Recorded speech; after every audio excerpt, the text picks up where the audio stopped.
नमस्कार दोस्तों, easy to learn में आपका बहुत बहुत स्वागत है। कल हमने सोर्स कन्वर्जन और सोर्स एडिशन सब्ट्रैक्शन देखा था, उसी के आज थोड़े न्यूमेरिकल देख लेंगे। तो पहला न्यूमेरिकल आपके सामने है।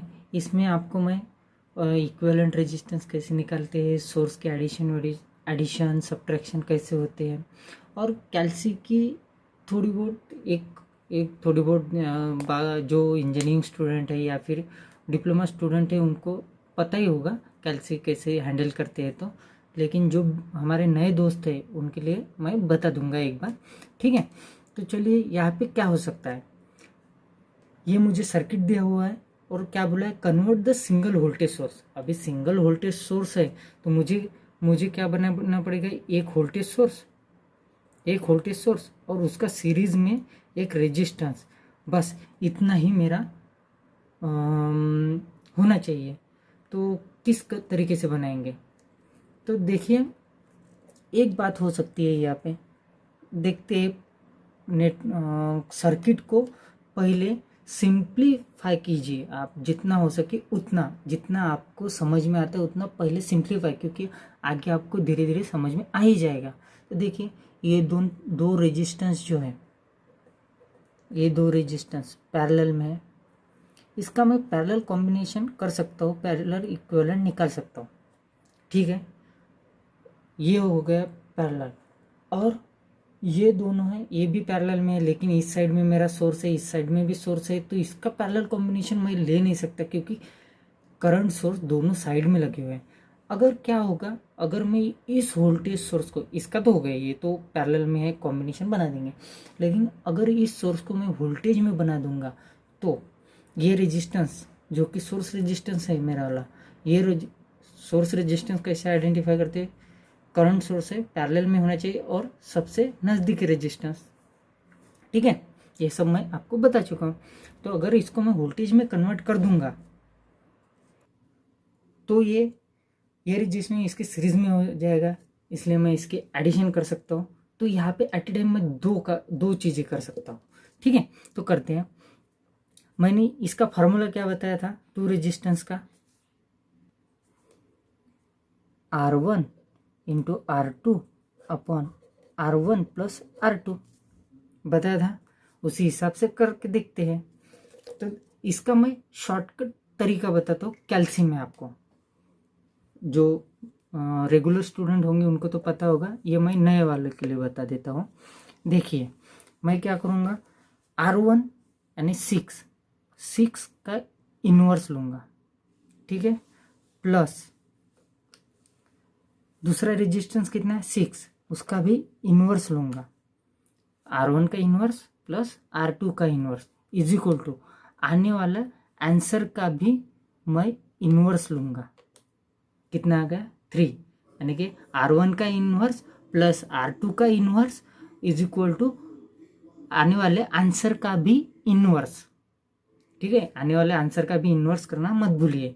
ये थी शॉर्टकट ट्रिक जो कि फटाक से निकल जाता है अपना आंसर। तो अपना आंसर कितना आया था 3 ओम। चलो ये तो निकल गया। अब वोल्टेज सोर्स कैसे कन्वर्ट किया जाता है, करंट सोर्स में हम पढ़े थे करंट सोर्स को वोल्टेज सोर्स में कन्वर्ट कर। तो हमारा फार्मूला क्या था, ohm's law, V is equal to I R. हमारे पास I है, R भी है, ठीक है, R भी है। तो देखिए I equals to V upon R। V कितना है मेरे पास 3 है, सॉरी मुझे V निकालना है। तो देखिए मेरे पास I कितना है 3 एम्पियर इंटू ये रेजिस्टेंस कितना है 3 एम्पियर, 3 ओम, 3 ओम। तो मेरा आंसर कितना है 9 वोल्ट। तो मेरा आंसर 9 वोल्ट। तो चलो इतना तो डायग्राम बना लेता हूँ मैं। ये कन्वर्ट कर दिया था मैंने, आपको डायरेक्शन बताया था, पॉजिटिव निगेटिव। 9 वोल्ट, ये मेरा रेजिस्टेंस जाएगा सीरीज में 3 ओम। फिर ये हो गया, ये पैरेलल का सीरीज में आ गया, ये सीरीज रेजिस्टेंस मैं लगा देता हूँ 3 ओम। ठीक है। ये करंट सोर्स वैसे ही रहेगा 2 एम्पियर का, ठीक है। यहाँ तक तो बात हो गई अपनी। ये दोनों का एक ही रेजिस्टेंस बनेगा, हमने इक्विवेलेंट निकाल लिया था, कितना आया था 3 ओम, ठीक है। ये हो गया हमारा सिंपल सर्किट। अब क्या होगा, यहाँ पे इन दोनों की एडिशन हो जाएगी, और सीरीज में क्या होता है, सिंपली एडिशन, 3 और 3 9। तो बना देता हूँ मैं, प्लस माइनस 9 वोल्ट, और ये हो गया मेरा रेजिस्टेंस 6 ओम, सॉरी 9 ओम का, सॉरी माय मिस्टेक, मैं मल्टीप्लिकेशन कर दिया था, 6 ओम का, 6 ओम का। और ये मेरा करंट सोर्स 2 एम्पियर का, और ये 3 ओम का रेजिस्टेंस, ठीक है। अब इतना तो सिंप्लीफाई हो गया। आगे आगे क्या कर सकते हैं हम इसमें, अब हम इसको करंट सोर्स में कन्वर्ट कर देंगे। देखिए, इसको जो है करंट सोर्स में कन्वर्ट कर देंगे। करंट सोर्स में किस तरीके से कन्वर्ट करते हैं हम, वही V is equal to I R, I is equal to क्या हो गया मेरा V by R is equal to, V कितना है मेरा 9 वोल्ट, 9 वोल्ट है, और R कितना है मेरा 6, ये हो गया शायद 1.5 एम्पियर, हाँ इतना ही हो सकता है। आप चेक कर लीजिए एक बार कैल्सी से। मेरे पास कैल्सी है ही नहीं, मेरे पास कैल्सी है, हाँ है कैल्सी है, ये आ रही मेरी कैल्सी। मैं एक बार चेक कर लेता हूँ ताकि हमारा न्यूमेरिकल कंप्लीट हो जाए। जी हाँ, बराबर है 1.5, ठीक है। अब रख देते हैं, तो इसको मैं ये हटा देता हूँ। आप डायग्राम यहाँ पे हम लगा देंगे करंट सोर्स 1.5 वाला, ध्यान रखिए। तो क्या था हमारा ये करंट सोर्स, डायरेक्शन कौन सी रहेगी, अपवर्ड। कितना आया था करंट 1.5 एम्पियर, और ये हो गया रेजिस्टेंस, वो सीरीज में था, ये पैरेलल में आ जाएगा, ठीक है। वो इतना तो आपको अभी पता ही चल गया होगा। ये मेरा यहाँ पे शायद कितना था करंट 2 एम्पियर, हाँ 2 एम्पियर था, और यहाँ पे एक रेजिस्टेंस था मेरा, और ये इसकी वैल्यू मुझे याद नहीं आ रही, मैं चेक करके लिखता हूँ। हाँ 3 ओम निकल के आया था अपना 3 ओम, ठीक है। अभी देखिए, इसमें ये और ये दोनों रेजिस्टेंस पैरेलल में है, ठीक है, दोनों रेजिस्टेंस पैरेलल में है, और ये जो दोनों सोर्स है उनकी डायरेक्शन भी सेम है। मैं सिंपली इनकी एडिशन कर सकता हूँ।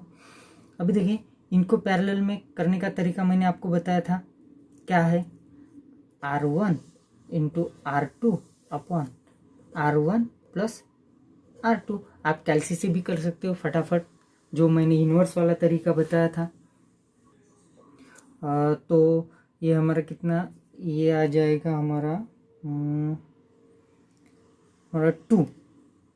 2 मैंने करके देखा है, 2 ओम आ जाएगा, और इन दोनों का पैरेलल कॉम्बिनेशन अपना कितना है 2, और इनका आ जाएगा, अगर मैं इसको I1 मान लेता हूँ, इसको I2 मान लेता हूँ, I1 plus I2 equals to, addition ही हो गया ना क्योंकि इन दोनों की डायरेक्शन सेम है। तो 1.5 plus 2 is equal to 3.5 ampere, okay. तो बना देता हूँ मैं इक्विवेलेंट सर्किट, जो होगा मेरा करंट की डायरेक्शन अपवर्ड डायरेक्शन में 3.5 एम्पियर, और रेजिस्टेंस करंट में कैसा होता है पैरेलल, तो मैंने पैरेलल दे दिया। ये कितना है 2 ओम का, 2 ओम का। ठीक है, यहाँ तक हो गया। ये तो हो गया हमारा सिंगल सोर्स और सिंगल रेजिस्टेंस में। बट हमें पूछा किस में था, वोल्टेज, सिंगल वोल्टेज सोर्स, लेकिन हमारा तो करंट आ गया। चलो क्या दिक्कत है, कन्वर्ट कर देते हैं। करिए, तो फिर कन्वर्ट कैसे करेंगे, वही अपना formula V is equal to IR। IR हमें I भी दिया है, R भी दिया है। V इज इक्वल टू कितना होगा 3.5 इंटू 2, कितना होगा 7 वोल्ट, 7 वोल्ट हो जाएगा। ठीक है, अब बना देता हूँ सर्किट में। करंट की डायरेक्शन से मैंने वोल्टेज की डायरेक्शन, वोल्टेज की पोलैरिटी देख ली है। अपवर्ड है तो अपवर्ड साइड में पॉजिटिव।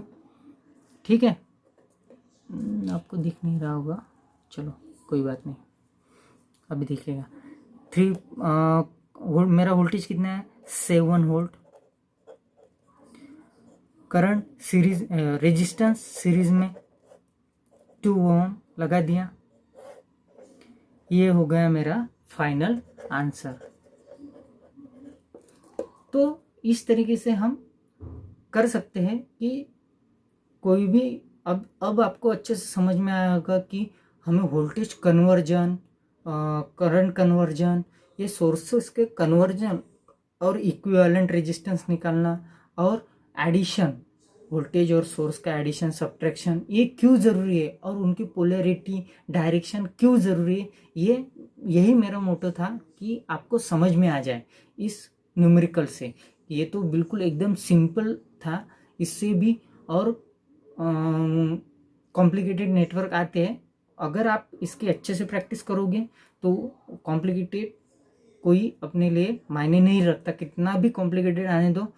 अगर आपको नियम, उसके रूल्स अच्छे से मालूम है तो आप कोई भी कॉम्प्लिकेटेड नेटवर्क सॉल्व कर सकते हो। ये मेरा आपसे वादा है बिल्कुल कि आप बड़े से बड़ा कॉम्प्लिकेटेड नेटवर्क सॉल्व कर लोगे अगर आपको ये छोटे छोटे रूल पता होंगे। तो आज के लिए बस हम इतना ही रखते हैं, अब फिर से मिलेंगे कल।